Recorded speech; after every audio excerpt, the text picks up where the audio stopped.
Bienvenidos al Evangelio, Teología y Vida de esta semana, domingo en que celebraremos la resurrección del Señor. Todos los años la liturgia nos regala el capítulo 20 de San Juan, donde María Magdalena va al sepulcro y luego van sus apóstoles Pedro y Juan. Quisiera dividir en dos la reflexión de hoy. La primera parte quisiera que nos trasladáramos a Jerusalén para comprender el lugar del Santo Sepulcro y luego poder entrar así en el texto bíblico. A través de unas imágenes vamos a tratar de entender qué es lo que es este lugar de la resurrección. Esta es la Basílica de la Resurrección, construida en el siglo IV por Constantino. En la época de Constantino la construye su madre, Santa Elena, y con varias reconstrucciones posteriores. Es una misma basílica que contiene el Monte Calvario, el lugar de la crucifixión y el lugar también de la resurrección del Señor. Para entender cómo eran las tumbas en el tiempo de Cristo, la tumba de Jesús concretamente se refiere a una cueva como la que vemos acá, donde hay dos lugares, un espacio que está fuera de la cueva, que sería una primera sala que hoy conocemos como la sala del ángel, y adentro es el lugar donde se ponía el cuerpo del difunto. Esto lo ubicamos en las afueras de la ciudad. En la ciudad era una construcción romana, y en las construcciones romanas los sepulcros, los cementerios siempre estaban en las afueras de la ciudad. En este caso vemos dónde se ubican estas tres cruces que indican el lugar de la crucifixión del Señor en torno a una cantera. Y a la izquierda vemos dibujado en blanco lo que sería el lugar donde estaba la sepultura de Jesús, la imagen que acabamos de ver. Están cerca. Hoy día son parte, todo este sector es parte de una misma basílica de la Anástasis, de la resurrección del Señor. La primera construcción la hace Santa Elena en el siglo IV. Y aquí vemos nuevamente donde dice Roca del Calvario, se ubica el lugar de la crucifixión que se mantuvo como un pequeño monte en esta primera etapa, en esta primera basílica.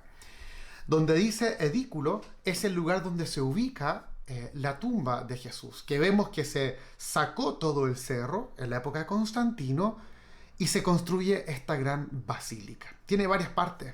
Una parte que es actualmente la iglesia griega, que se llama la basílica. Otra parte que es la rotonda, que se conserva hasta el día de hoy. A la derecha vemos lo que se llama la capilla Santa Elena, que habría sido unas excavaciones que hace Santa Elena, donde habría encontrado la cruz del Señor. Todo esto hoy día se puede visitar, aunque tiene una reconstrucción posterior, que es de la época cruzada principalmente. Aquí vemos lo que construyen los cruzados.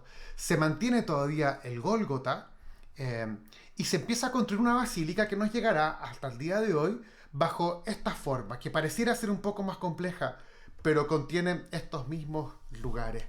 Está la puerta que vimos en delante, donde dice la palabra atrio. Entrando a la derecha está el lugar de la crucifixión y entrando a la izquierda se llega al lugar del Santo Sepulcro. Esta es la iglesia actual con algunas modificaciones del siglo XIX. Al entrar uno encuentra esta piedra que es donde habría sido puesto el cuerpo de Cristo y lo habrían preparado para la sepultura.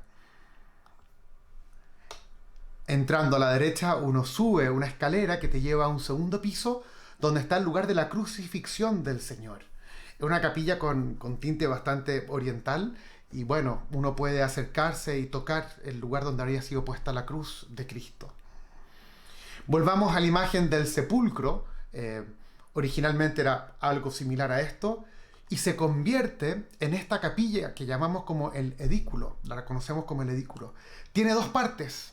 Una primera parte, uno entra por esta puerta que está a la derecha y una primera parte se llama la capilla del ángel y en la segunda parte está el lugar de la tumba del Señor. Lo que nosotros vemos, esta capilla está convertida en esto, en la gran rotonda, donde los peregrinos esperan para poder entrar de A3, de A4, de A5, van entrando a este lugar del Santo Sepulcro. Adentro, esta es la puerta que se ve, y adentro vemos lo que es la capilla del ángel en una primera instancia, y cuando uno entra a este lugar. Aquí está despojado de toda la decoración, y se ve el lugar donde está esta capa de mármol, que sería donde habría sido puesto Cristo. Debajo de ese mármol está puesta la piedra original. Y lo vemos hoy día de esta forma, con esta decoración. Es un lugar muy especial, es un lugar donde es una tumba vacía. Desde el principio hasta hoy es lo mismo, una tumba vacía. Esto es una mirada histórica, súper simple, que hemos visto a través del lugar mismo, que nos ayuda a comprender algunas cosas, a comprender lo que vieron los discípulos. Pero no es suficiente para entender el misterio de la resurrección. Así que los voy a invitar que podamos entrar ahora en el texto bíblico y a partir de él tratemos de entender qué significa este misterio de la resurrección del Señor. Lo primero que vamos a hacer entonces es leer este texto de Juan 20, del versículo 1 al 9.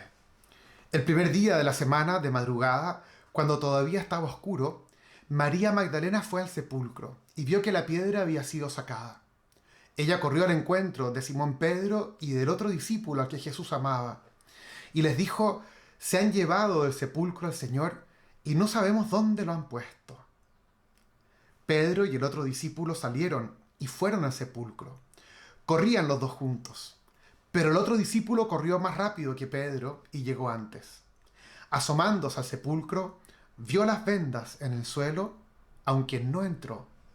Después llegó Simón Pedro, que lo seguía, y entró en el sepulcro. Vio las vendas en el suelo y también el sudario que había cubierto su cabeza.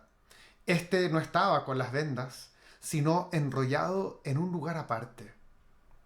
Luego entró el otro discípulo que había llegado antes al sepulcro. Él también vio y creyó. Todavía no habían comprendido que, según las Escrituras, él debía resucitar de entre los muertos.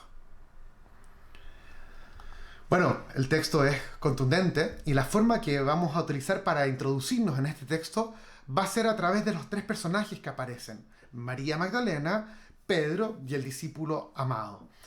Ellos nos van a dar información que nos permite comprender este misterio de la resurrección. Bueno, lo primero, María Magdalena, la primera que llega a este santo sepulcro, ella lo que ve es un sepulcro que está vacío. Aparece la palabra que dice que ella vio. Es un observar que nosotros conocemos como el término griego blepo. Es un mirar, un constatar las cosas que suceden ahí. El hecho concreto de la resurrección, ella no lo ve. Ella ve que hay un sepulcro vacío y que el cuerpo de Cristo no está. Pueden haber sucedido distintas cosas. Alguien podría haber abierto este sepulcro, habría movido la piedra. La tumba está vacía. Ella representa, en primer lugar, esta María Magdalena, que es la primera que se encuentra con el resucitado, ella representa al discípulo enamorado, que no puede estar sin él. Ella no se resigna a perderlo. Y por eso ella corre al sepulcro.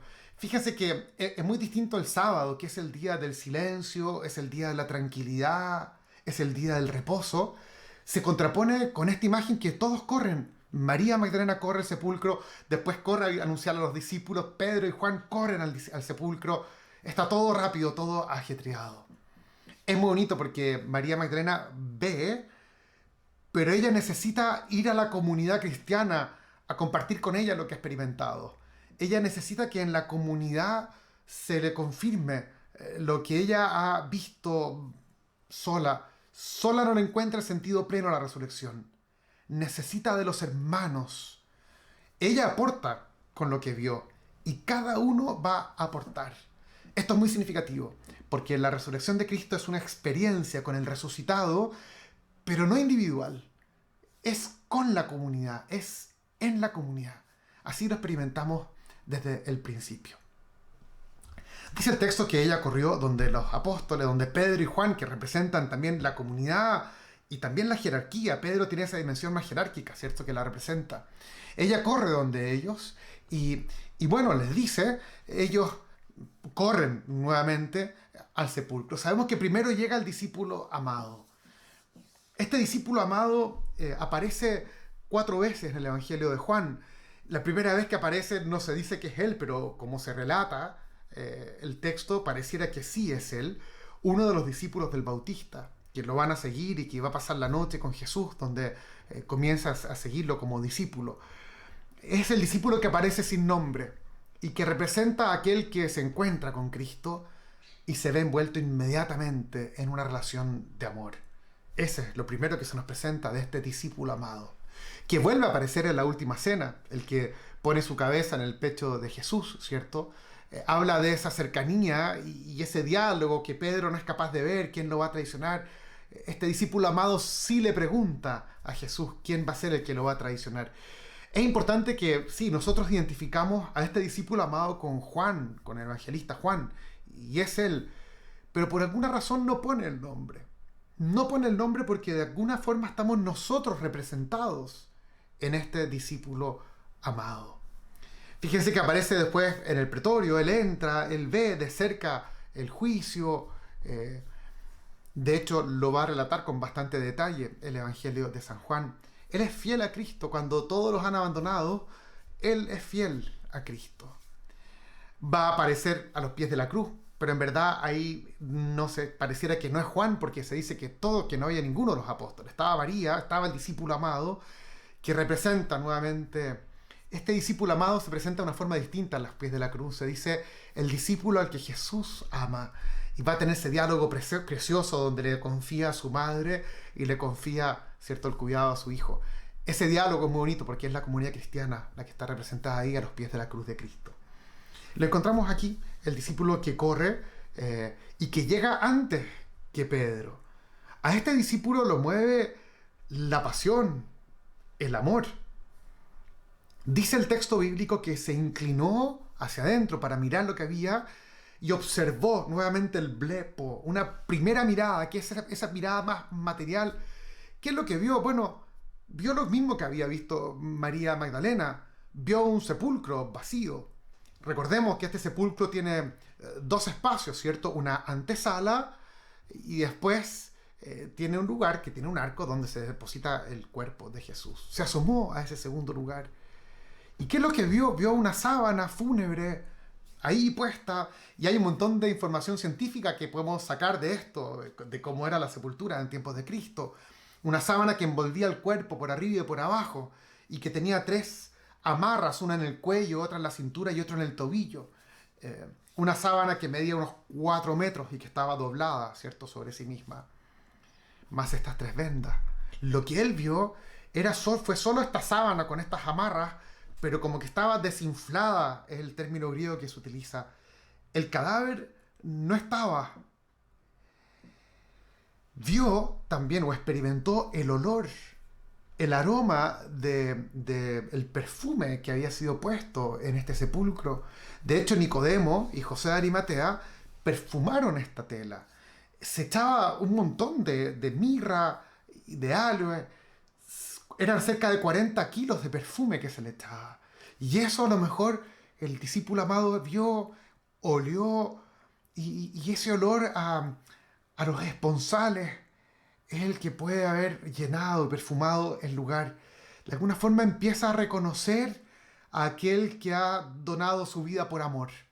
Seguro que es lo que primero que empieza a experimentar este discípulo amado. Pero lo que él vio son las señales de la muerte verdadera de Cristo, aunque el cuerpo no esté. Este discípulo no entró. Espera que llegue Pedro. Así es la iglesia. Unos van más rápido, otros van más lentos, pero es necesaria la confirmación de la iglesia representada en Pedro, ¿cierto? Hay que saber esperar al otro y hay que respetar también los tiempos de cada uno. Sin duda que la pregunta con la que llega el discípulo amado es: ¿dónde está la persona que amamos? ¿Dónde está? Eso es lo que lo mueve y eso es lo que él quiere ver. Dice el texto bíblico que entra entonces este tercer personaje, que es Pedro. Y Pedro, dice el texto que él contempló, ya no se usa el blepo, se utiliza otra palabra que habla de una mirada más contemplativa. Contempló los lienzos puestos en el suelo. De alguna forma, Pedro es capaz de reflexionar sobre lo que se ve. No es solo que ve, sino que desde lo que ve, Pedro recuerda su encuentro con Cristo, la enseñanza de Cristo. Le vienen los recuerdos de los 3 años que estuvo con el Señor. Todo lo que Cristo hizo, todo lo que él escuchó a Cristo. Esa es la reflexión que empieza a hacer Pedro desde lo que ve. Ve y contempla. Comienza a ver algo más allá de lo material, más allá de lo verificable por los sentidos. Pedro empieza a contemplar. Y dice el texto que entonces entró el otro discípulo este discípulo amado, y la palabra que utiliza es vio y creyó, el orao famoso, que es una mirada distinta. Es la mirada del creyente que ve con el corazón, no ve solamente con la razón, que es la mirada que había tenido antes, donde había constatado, ¿cierto?, a través de los sentidos, la muerte de Cristo, pero no se constata la resurrección. Pedro tiene esa mirada más reflexiva, ve, reflexiona junta con la experiencia que había tenido de Cristo en la vida. Pero este discípulo amado, dice el texto, vio y creyó. Él va más allá de lo verificable. Este es el discípulo que entra en el misterio. Él es el que ve y cree. Es la mirada creyente. Frente a la muerte, que es lo que constatan los sentidos, él es capaz de ver la vida. Él ve el triunfo de la vida. Es claro, constata la tumba vacía, las sábanas, el sudario, pero ninguna de ellas son pruebas de la resurrección. Son pruebas de la muerte de Cristo, pero no de la resurrección. No nos obligan a creer estas pruebas. Este discípulo da un paso más. Y podríamos decir que nosotros con él tenemos que hacer este mismo camino. Desde lo verificable tenemos que reflexionar. A partir de lo que vemos, reflexionamos, razonamos, pero damos un paso más allá. Y somos capaces de ver con el amor. Es ver con el corazón. El corazón que no está solamente aquí en el pecho, sino que tiene que ver con la razón también. La fe no reniega de lo razonable, pero va más allá de la razón. Por el amor se llega a la verdadera fe. Y cada uno llega en tiempos diversos a esa verdadera fe. El discípulo lee los acontecimientos con los ojos del amor. Y ese es el orao, el ver al que nos invita este pasaje de la resurrección. Los tres personajes aportan algo muy importante. Los tres representan lo que es una comunidad cristiana, donde todos buscan al Señor, donde de distintas formas y a distinto tiempo quieren responder las grandes preguntas, sobre todo la pregunta respecto a la vida, a la muerte, a Cristo.